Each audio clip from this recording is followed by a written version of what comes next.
What are the prospects that Israel is going to take matters into its own hands, and that this debate that we're having here about what the United States should do, in fact, is a moot debate? I think that there's a pretty good prospect, but that doesn't render the debate moot. It raises the question, should we stand by and let Israel do it? I think the chances are good if Iran's nuclear program is not, we don't succeed in heading it off because, as I said in my opening remarks, the Israelis see this as an existential threat.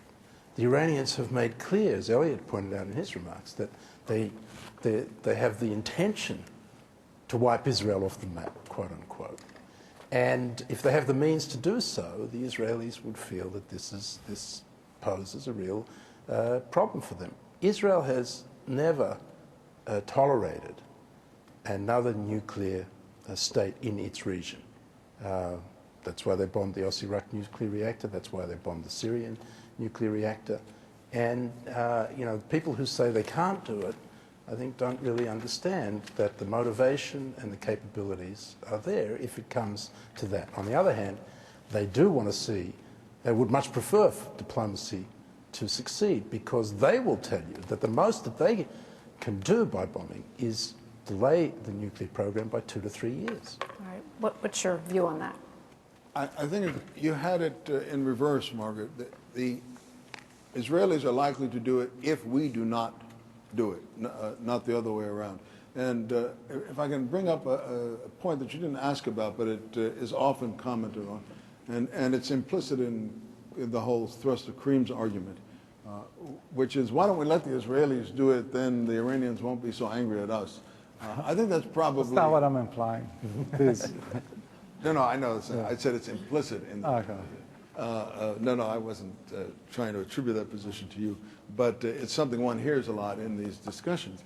And I think it's perfectly likely that the region will be more angry at us if the Israelis do it than if we do it. I think we have a perfectly clear and defensible position that we can argue to people in the region and say, look, we know you don't like us using our power in your region, but we have a simple policy. Any regime that has as its main theme and slogan, death to America, we will not allow to have a nuclear weapon.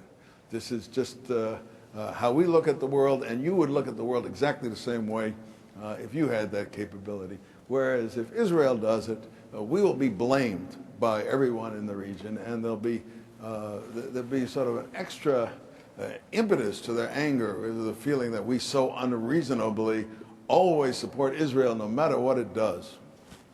Elliot Abrams, your view on this prospect of Israel taking matters into its own hands, and what the U.S. should do about that?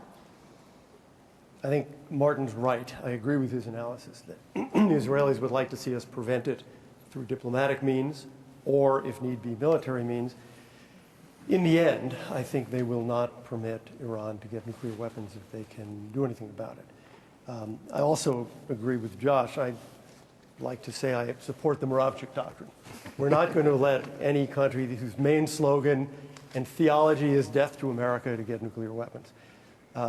I think it is better for us to do it than for the Israelis to do it, both because we'll do a far better job.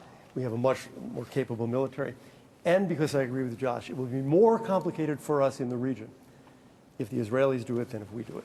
Can I just come back to the central proposition here? Elliot's laid the basis for that. We're almost out of time in this section. So. Look, the critical question is, to bomb or not to bomb, as it were. And deterrence has worked in other parts of the world with revolutionary regimes, far more ambitious even than the Iranians. And rather than let Israel do it, I think we should be bolstering Israel's deterrence so as to give it the ability to stand back while we try diplomacy.